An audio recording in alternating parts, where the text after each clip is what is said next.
সামনেই রথযাত্রা, আর আপনারা আজকে পুরী ধামের কথা শুনছেন। প্রভু জগন্নাথ অনাথের নাথ। এই পুরী ধামের কথা বললে আপনাদের একটু বলেই রাখি, জীবনে একবার, কমসে কম একবার যাওয়ার লাগে, যেতেই হবে। কারণ পুরী ধামে এই মন্দিরের রথচক্র যদি কেউ দর্শন করে, তার সাক্ষাৎ ভগবানকে দর্শন হয়ে যায়। কারণ অর্চা বিগ্রহ রূপে কলিকালে স্বয়ং ভগবান, আর পুরী ধামকে বলা হয় সাক্ষাৎ বৈকুণ্ঠ ধাম। কেমন? তাই জীবনে একবার অন্তত পুরী ধামের মাটিতে গিয়ে প্রণাম দিয়ে আসতে হবে ভগবানকে। তাহলে পুনর্জন্ম নইতি মামেতি অর্জুন, তার আর জন্ম হবে না। এই মানুষ জন্ম নিয়ে ত্রিতাপ জ্বালায় আর তাকে জ্বলে পুড়ে মরতে হবে না। যারা বলছেন আমার চাইতে দুঃখী নেই, বোধহয় আমার চাইতে কোনো মেয়েরা এত দুঃখ পায় না, অনেকে বলে। আমি তাদের বলি, পৃথিবীটা আপনারা দেখেন না, আপনার চেয়েও দুঃখী আছে, আপনার চেয়েও গরিব মানুষ আছে। কিন্তু গরিব আর ধনী এটা বড় কথা নয়, সুখী আর দুঃখী এটা বড় কথা। কে সুখী কে দুঃখী? ধন থাকলেই সুখী হয় না। যদি হতো তাহলে ধনী কি মামলায় লড়তো? ধনী কি কাঁদতো? না। ধনে যদি প্রাণ বাঁচত, ধনী কি কোনোদিন মরতো? নেতা মন্ত্রী ধনী মানি সবই মরে যায়। তাহলে সুখী কে? কামনা নাই যা বলে, কামনা নাই এমন একটা মানুষ পাওয়া যাবে না। কামনার মধ্যে দুর্গন্ধ কামনা আর সৎ কামনা এক জিনিস নয়। এই যে আজকে এখানে হরিনাম হচ্ছে, কমিটিতে বহুজন যোগ দিয়েছে, যারা অনেক কষ্ট করে মানুষের দ্বারে দ্বারে চাঁদা কালেকশন করে এই এত বড় আয়োজন করেছে। ওদিকে সেবা চলছে, এদিকেও সেবা চলছে, এটা কম জিনিস না। তো যারা করছেন তারা তো মহানতা প্রাপ্ত, কত মানুষের কল্যাণ করিয়ে দিচ্ছে। এটা সামান্য জিনিস না। এ মানুষ বুঝতে পারবে না যে তার কিভাবে কল্যাণ হচ্ছে। এই যে আপনাদেরকে এনে বসিয়ে দিয়েছে, শেষে প্রসাদ দেবে আপনাদেরকে, আপনাদেরই দেওয়া ধন আপনাদেরকে দিয়ে দেবে। হ্যাঁ, এ পৃথিবীর তাপ বাড়ছে কেন? না, পৃথিবীর সকল রসকে শোষণ করে সূর্যদেব টেনে নিচ্ছে। আবার তিনি কি করছেন? সমুদ্রের নোনা জলকে বাষ্পায়িত করে টেনে নিয়ে বৃষ্টির দ্বারা পৃথিবীকে রসস্ত করছে। সমুদ্রের জল নোনা, চাষ হয় না, খাওয়াও যায় না। কিন্তু তিনি যখন টেনে নেন, শোধন করে বৃষ্টির দ্বারা পৃথিবীতে বর্ষণ করে, সেটা কি হয় না, তার দ্বারা মরা প্রাণও বেঁচে ওঠে। তার মানে কি? পৃথিবীর রস টেনে নিয়ে শোধন করে পৃথিবীর কল্যাণের জন্য আবার বর্ষণ করছে। নানা ভাবে মানুষের অসৎ উপায়, মিথ্যে কথা বলে, বাটপাড়ি করে, চম্পটি করে, অল্প পরিশ্রম করে এসব রোজগার করে আনলো, সেটা নোনা জল। জীবন পরিতৃপ্তি হয় না। যদি সেটা গোবিন্দ সেবায় লেগে যায়, আজকে লাগলো, আপনারা দিয়েছেন, সেই ধন প্রসাদ রূপে বিতরণ হচ্ছে, আজকে কীর্তন রূপে বিতরণ হচ্ছে। এ আপনাদেরই অর্থ, শুধু নিয়ে গোবিন্দ গ্রহণ করে প্রসাদ রূপে বিতরণ করছে মানুষকে।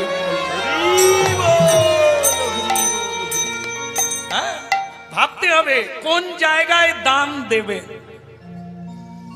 জীবনের পরিশ্রমের অর্থ কোথায় দেবে, পরমার্থে লাগবে, তবে গিয়ে আপনার জীবনটা কানায় কানায় পূর্ণ হবে।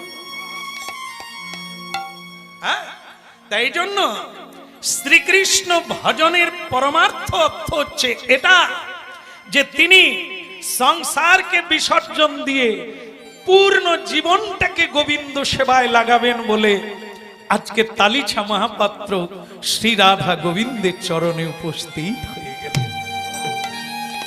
মুখ দেখলেই বোঝা যায়। পুরী ধামের পান্ডাগণ বললেন, এই ছেলে এদিকে আয়, এদিকে আয়। আসলে কি জানেন তো, প্রণাম সকলেই করে, কিন্তু এক একজনের প্রণাম আছে দেখলেই মনে হবে ভেতরে ভক্তি আছে। আর এক একজন প্রণাম করে কিরকম,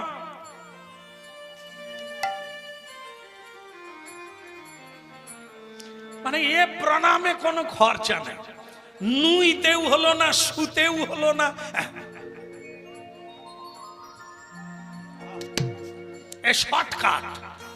কেমন এতে এ জগতের বিশ্বপিতাও না আশীর্বাদ করবে, আরে মা বাবাও না দিতে পারবে কি। এই জন্য প্রণাম হচ্ছে, ভারতীয় প্রণাম হচ্ছে দু রকমের, এক হচ্ছে হাঁটু গেড়ে পঞ্চাঙ্গ, আর হচ্ছে সাষ্টাঙ্গ শয়ন করে প্রণাম। এই দুই প্রণাম হচ্ছে ভারতীয় আধ্যাত্মিক প্রণাম, যা মানুষ করেন আর ভগবানের কৃপা প্রাপ্ত। সুন্দর লালা সুচির দুলালা নাচত শ্রী বৃন্দাবন মে।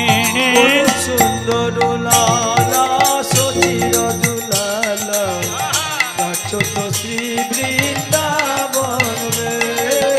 সুন্দর লালা সুচির দুলালা নাচত শ্রী বৃন্দাবন মে। বলো সুন্দর লালা সুচির দুলালা নাচত শ্রী বৃন্দাবন মে। ভালে চন্দন তিলক মনোহর, ভালে চন্দন তিলক মনোহর, ভালে চন্দন তিলক মনোহর, ভালে চন্দন তিলক মনোহর। অলকা তিলকা কপলন মে। সুন্দর লালা সুচির দুলালা নাচত শ্রী বৃন্দাবন মে। বলো সুন্দর লালা সুচির দুলালা নাচত শ্রী বৃন্দাবন মে। হরি বল। বলো প্রভু জগন্নাথ কি, বলো বৃন্দাবন বিহারী লাল কি। ভক্তমন্ডলী মায়েরা নিযুক্ত হয়ে গেল। মুখ দেখেই পান্ডারা বললেন, এ খোকা তুমি ভগবানের সেবায় লাগবে, এসো জীবনে লিখে দাও, তুমি কোনোদিন সংসারে যাবে না, সংসার করবে না। বলে ও আমি লিখে দিয়েছি, আমার মা বাবা আমাকে বিয়ে দিয়ে এই যা সকলেই করেছে, আমাকেও তাই বানাতে চেয়েছিলেন, কিন্তু আমি সবকে নাকচ করে দিয়ে আমি ভগবানের সেবক হব বলেই এসেছি। তবে ভক্তমণ্ডলী মায়েরা, কীর্তন শুনে এই ধারণা যেন না হয় যে আমরা যারা বিয়ে করে ফেলেছি, সংসারে আছি, আমাদের বোধহয় গোবিন্দের কৃপা হবে না। ভুল করবেন না, এটা মহাপ্রভু ভগবান শ্রীকৃষ্ণ রামচন্দ্র কেউ বলেন না, কোনো মহাপুরুষ বলেন না। শুধু বলেছেন যেটা, সেটা কি, গৃহে থাকো বনে থাকো হাগৌরাঙ্গ বলি না, যে যে অবস্থায় থাকেন শুধু তাকে স্মরণ করতে হবে, তাকে বাদ দিয়ে সংসার করা যাবে না। কৃষ্ণের সংসার করো ছাড়ি অনাচার, নামে রুচি জীবে দয়া সর্বধর্ম সার। প্রতি সংসারে কৃষ্ণই হবে মালিক, এটা হচ্ছে সংসারী জীবের একমাত্র কর্তব্য। ভগবানকে মালিক করে তুমি তার দাস হবে, তোমার আর পাপ থাকবে না। হ্যাঁ, কোথাও কাজে যাবে, সকালবেলা প্রণাম করে চলে যাও, বাস পুরোটা ভগবানের দায়িত্ব। কাজ সেরে বাড়িতে ফিরে আবার একবার প্রণাম করো, এসেছি প্রভু তোমার কাছে। হ্যাঁ, আমাদের এই হরিনাম শুনে আজকে একটা ভালো হয়েছে কি, আগে এটা ছিল না। আজ যেটা গাইছি এটা আমি মরার পরেও গাইবে, মানে যে কীর্তনটা আজকে গাইছি আমি পৃথিবী ছেড়ে যেদিন চলে যাব তারপরেও এই কীর্তনটা মানুষ শুনতে পাবে। ক্যামেরা ম্যানরা ধরে রাখছে, সারা পৃথিবী ছড়িয়ে যাচ্ছে। আজকে একটা সুখের কথা কি জানেন, আজকে যে কথাগুলো আপনারা সম্মুখে বসে শুনছেন, যারা সামনে বসতে পারেননি এখনো, আমি সব জায়গায় যেতে পারিনি, তারা কিন্তু এই কথাগুলো পালন করছে। বহু মানুষ প্রসাদ ভোজি হয়ে গেছে, বহু মানুষ ললাটে তিলক দিয়েছে, কুমারী মেয়েরা তিলক দিয়ে কলেজে যাচ্ছে। অবাক হবেন আপনারা, তুলসীর মালা পরে যুবক ছেলেরা ঝোলামালা ধরেছে। এই হরিনাম, এটি এমন একটি জায়গা। তাই ভক্তমণ্ডলী মায়েরা, এ কথা মাটিতে পড়ে না, কারো না কারো ভেতরে প্রবেশ করছে, আর কারো না কারো জীবনে গিয়ে দরজায় আঘাত করছে। মানুষের যদি পরিবর্তন হয় তাহলে শোনার পরে হয়, অন্যভাবে নয়। একটা মেয়ে মা হরিনাম শুনে সে কৃষ্ণ ভক্ত হয়ে গেল, কিন্তু তার স্বামীটা এই পথে এলো না। মোটর বাইকে করে স্ত্রীকে নিয়ে বাজারে যাবে, তার স্ত্রী তুলসী দেবীকে প্রণাম করে তুলসী তলার মাটি নিয়ে স্বামীর কপালে দিতে গেছে। স্বামী রেগে এক ধাক্কা মারল মেয়েটাকে, হাত থেকে মাটি পড়ে গেল। স্বামী বলল, ওসব আদিক্ষেতা রেখে দাও, পয়সা দিয়ে মোটরসাইকেল কিনেছি, পয়সা খরচা করে বাজারে যাচ্ছি, তোমার ভগবান কি করবে, রেখে দাও ওসব, মাটি ফেলে দেবে।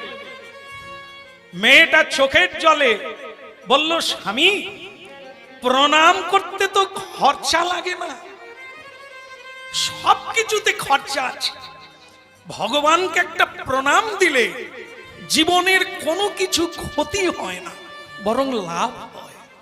তাই তুমি এত বিরক্ত হয়ে গেলে, আমার উপরে এভাবে তুমি অত্যাচার করলে, তাতে দুঃখ নাই।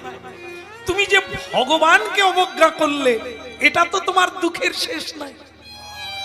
তাই তুমি বুঝে দেখো, এখন আর হরিনাম বাসরে যেতে হবে না। তুমি যে মোবাইলটা দিন রাত্রি দেখো, ওটা একটু খুলে দেখো, কাজ করতে করতে একটু কানে হরিনাম নাও, বুঝতে পারবে জীবনটা কি। ভগবান সোনার পালঙ্ক ছেড়ে কেন পৃথিবীতে অবতার পুরুষ হয়ে ধর্ম বোঝাতে এলেন মানুষকে? মানুষের কল্যাণের জন্য। হতভাগা মানুষ একবার ভেবে দেখবে না? ঠিক আছে ঠিক আছে, অত বেশি জ্ঞান দিতে হবে না, চলো। গেল কিছু দূর গিয়ে কি ভগবানের লীলা, অ্যাক্সিডেন্ট হয়ে গেল। ও মায়েরা, বউটা পড়ে গেল গাড়ি থেকে, ছেলেটার একটা পা নষ্ট হয়ে গেল, হাসপাতালে শুয়ে আছে, তার স্ত্রী চরণে হাত বুলোচ্ছে। ছেলেটা ক্ষোভ করে বলল, এই তোমার ভগবান, একটা পা আমার বাদ চলে গেল, আমি আর কর্ম করতে পারবো না, আর বোধহয় খেতে পাবো না, এই কি তোমার ভগবান? আমি না হয় ভগবানকে ডাকিনি, কিন্তু তুমি তো ডাকতে, তাহলে এই হলো কেন? আমার একটা পা চলে গেল কেন? মেয়েটা বললেন, স্বামী তোমার হয়ে আমি জানিয়েছিলাম বলে তবু তোমার একটা পা গেছে, যদি না ঈশ্বরকে জানাতাম তোমার দুটো পাই হয়তো চলে যেত, বা প্রাণটাই চলে যেত, তুমি কি করতে? ভাবো, বিপদ হবে না তা না, কিন্তু বিপদ ভঞ্জনকে প্রণাম করে গেলে তিনি রক্ষা করে।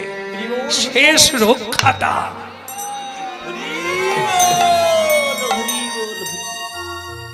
ও মায়েরা, মহাভারত মানে ভারতের কথা। দ্রৌপদী কৃষ্ণের সখী বন্ধু। দেখেন কথাটা শুনে নেন, দ্রৌপদীজির কি বিপদ হয়নি? চুলের মুঠি ধরে দুঃশাসন তাকে টানতে টানতে, যাদেরকে কেউ দেখতে পায় না বাইরের মানুষ, রাজকুল বধূকে প্রাসাদে টেনে আনলো।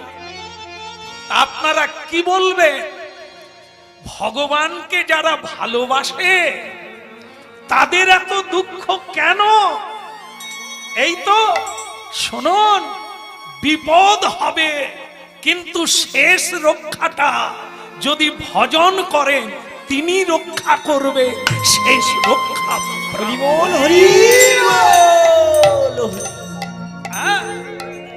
একদিন দ্রৌপদী দুঃখ করে কৃষ্ণকে বলেছিলেন, কৃষ্ণ তোমার উপর আমার রাগ আছে। কেন সখী, আমার উপরে তোমার কিসের রাগ? আমার সবচাইতে যেদিন চরম বিপদের দিন এলো তুমি সেদিন এলে না কেন? নারীর চরম বিপদ হলো সেদিন যেদিন নারীর লজ্জা কেউ কেড়ে নেয়। নারী জাতির পরম ভূষণ হলো লজ্জা। এই লজ্জা আছে বলে নারী এত সুন্দর। যার লজ্জা নেই তিনি সুন্দর নয়, আকর্ষণীয় হতে পারে না, তাকে নির্লজ্জা বলে। তাই সেই লজ্জা যদি কেউ কেড়ে নেয় তার চাইতে নারী জাতির বিপদ আর নাই। কেন? কৃষ্ণ দয়াময়, সেদিন তুমি এলে না কেন?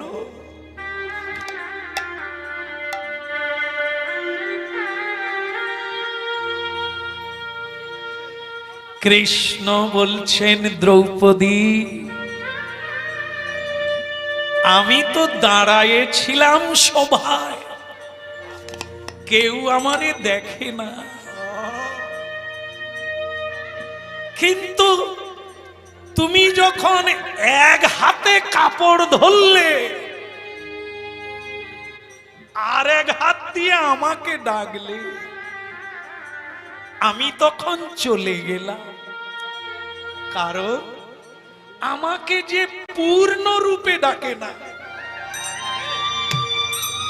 যে নিজের উপরে ভরসা রাখে, কারো উপরে ভরসা রাখে, আমি ততক্ষণ তার কাছে আসি না।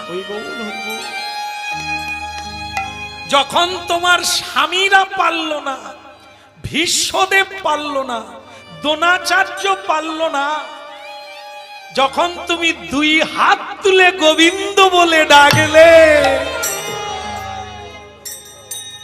আমি তখন শাড়ি হয়ে তোমার গায়ে জড়িয়ে গেলাম।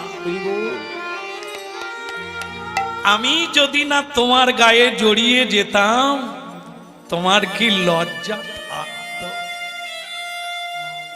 তাই দ্রৌপদী ভগবানের নাম রাখলে লজ্জা নিবারণকারী। তাহলে ভাবুন, বিপদ হবে কিন্তু শেষ রক্ষাটা তিনি করবেন। আর যদি না ডাকো তারে, তাহলে কেউ রক্ষা করবে না, সর্বহারা হয়ে বিপদে পড়তে হবে। করুণা কর দ্রৌপদী পুকারে, করুণা কর দ্রৌপদী পুকারে, দয়াময় দ্রৌপদী লজ্জা নিহারে, দেখা দাও, দেখা দাও, দেখা দাও হে গিরিধারী। প্রভু জগন্নাথ কি, সুভদ্রা দেবী কি, আরেকবার বলা যাবে? বলো বলদেব প্রভু কি। হ্যাঁ, সামনেই রথযাত্রা, আর আপনারা আজকে পুরী ধামের কথা শুনছেন। প্রভু জগন্নাথ অনাথের নাথ যিনি। এই পুরী ধামের কথা বললে আপনাদের একটু বলেই রাখি, জীবনে একবার, কমসে কম একবার যাওয়ার লাগে, যেতেই হবে। কারণ পুরী ধামে এই মন্দিরের রথচক্র যদি কেউ দর্শন করে, তার সাক্ষাৎ ভগবানকে দর্শন হয়ে যায়। কারণ অর্চা বিগ্রহ রূপে কলিকালে স্বয়ং ভগবান, আর পুরী ধামকে বলা হয় সাক্ষাৎ বৈকুণ্ঠ ধাম। কেমন? তাই জীবনে একবার অন্তত পুরী ধামের মাটিতে গিয়ে প্রণাম দিয়ে আসতে হবে ভগবানকে। তাহলে পুনর্জন্ম নইতে মামেতি অর্জুন, তার আর জন্ম হবে না। এই মানুষ জন্ম নিয়ে ত্রিতাপ জ্বালায় আর তাকে জ্বলে পুড়ে মরতে হবে না। এই যে ঘুমোচ্ছে দেখো, পড়ে যাবে গো। এই শোনো শোনো, না না এখানে না, এখানে না। যে ছেলেটাকে চাকরি দেওয়া হচ্ছে পুজো করবে, সে ঘুমিয়ে পড়ে যাচ্ছে। ঘুমালে শরীরে আরাম হয়, এটা খারাপ না, কিন্তু ওটা তাহলে মায়ের কোলে গিয়ে ঘুমাও। আরো আরাম নিতে গেলে বিয়ে করো। যেমন যারা বিয়ে করেছে তারা কত আরামে ঘুমা, ওটা আরে ভজার বাপ কিরকম রাত্রেও খাটছে, দিনের বেলাও খাটছে। ওটা বিয়ে করে যে কে কত সুখে ঘুমাচ্ছে সে তারাই জানে। ওটা চোখ দেখো, যেন কতকাল দেখেন। কাজ করো, কাজ করো, দুটো পয়সা রোজগার করো, ভালো শাড়ি আনো, গয়না আনো, বলো রাধে রাধে রাধে রাধে। ঘুম আসছে, ঘুমাবে? মায়ের কোলে কি ঘুম? এখানে মায়ের আদর নয়, বাবার আদর নয়, মামা বাড়ির আদর নয়। শোনো একটা কথা, প্রতিদিন 3:30টায় উঠবে। আগে শীতের দিনে একদম কোনো কথা না, আরামের নাম হারাম। জীবনে তো মানুষ যদি 100 বছর বাঁচে, হতভাগারে অর্ধেক দিন ঘুমিয়ে কাটে। ঘুমিয়ে লাভ হয়েছে কার? ঘুমিয়ে কেউ কিছু বুঝতেও পারে না, জানতে পারে না যে সে সেগুন কাঠের খাটে ঘুমোচ্ছে না বাঁশের খাটে।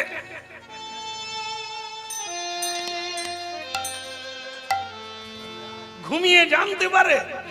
তবু মানুষের কিরকম নেশা দেখুন, যে খাটে ঘুমাবে তার কত ডিজাইন দরকার, ঘুমাবে না দেখবে। হ্যাঁ, অনেকের খাটে আবার আয়না লাগানো, কেন জানি না। না না, আমি জানলাম কি করে, কীর্তন গাইতে গিয়ে তো বাঁশা পাই। আমি খালি ভেবে পাই না খাটে আয়না কেন। কেউ বলতেও পারে না, দলের ছেলেদের এরা বলে তো আমাদের খাটি নাই, তো কি করে জানে। হ্যাঁ, তা যাই হোক, যারা লাগায় তারা জানে এত আরাম দেয়। কে? তাদেরই স্ত্রীর সঙ্গে মামলা চলছে, ছেলের সঙ্গে মামলা চলছে।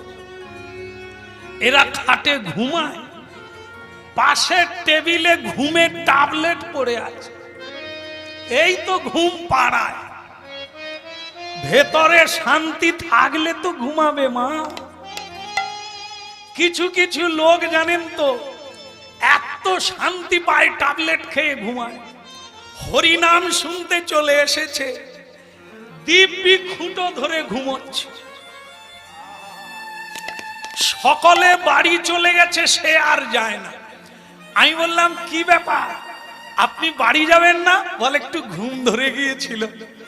তাই এবার যাব, তোমার হরিনাম খুব ভালো হয়েছে। আমি বললাম আপনাকে আমি লক্ষ্য রেখেছি, ঘন্টা তিনেক গাইলাম আর আপনিও ঘন্টা তিনেক গাইলেন,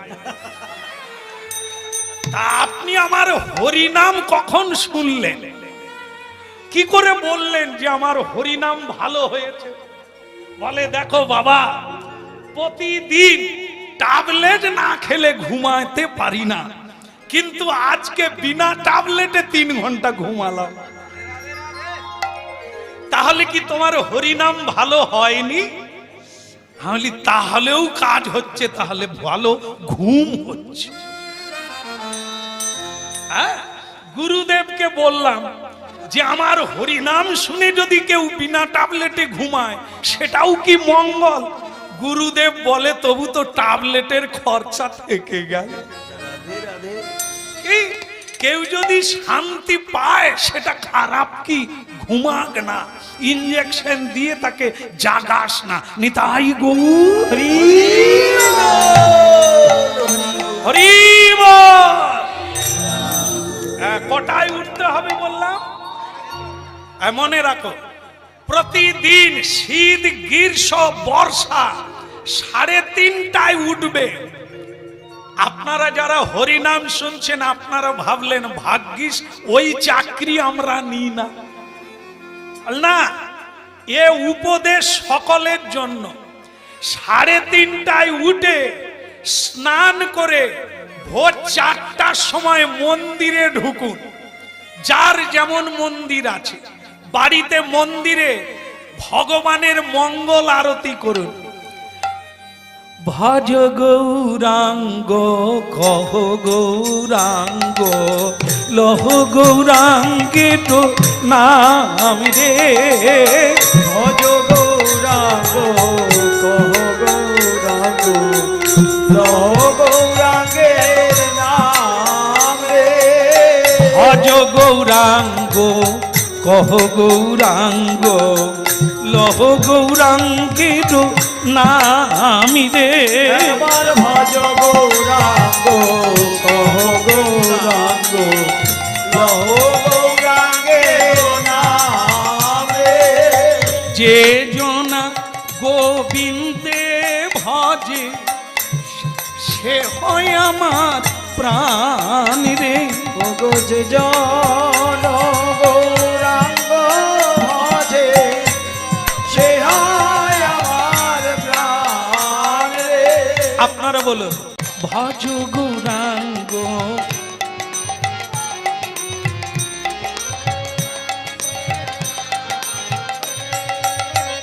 ভজ গৌরাঙ্গ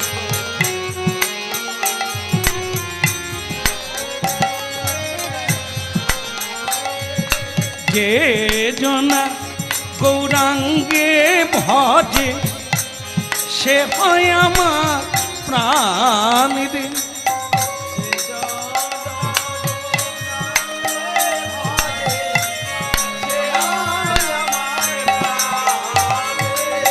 হরে কৃষ্ণ কৃষ্ণ কৃষ্ণ হরে হরে হরে রাম রাম রাম হরে হরে। হরে কৃষ্ণ কৃষ্ণ কৃষ্ণ হরে হরে হরে রাম রাম রাম হরে হরে।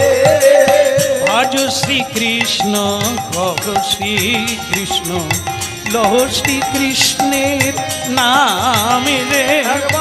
যে জনা শ্রী কৃষ্ণ ভজে সে হয় আমার প্রাণ রে। ভজ শ্রী কৃষ্ণ কহ শ্রী কৃষ্ণ লহ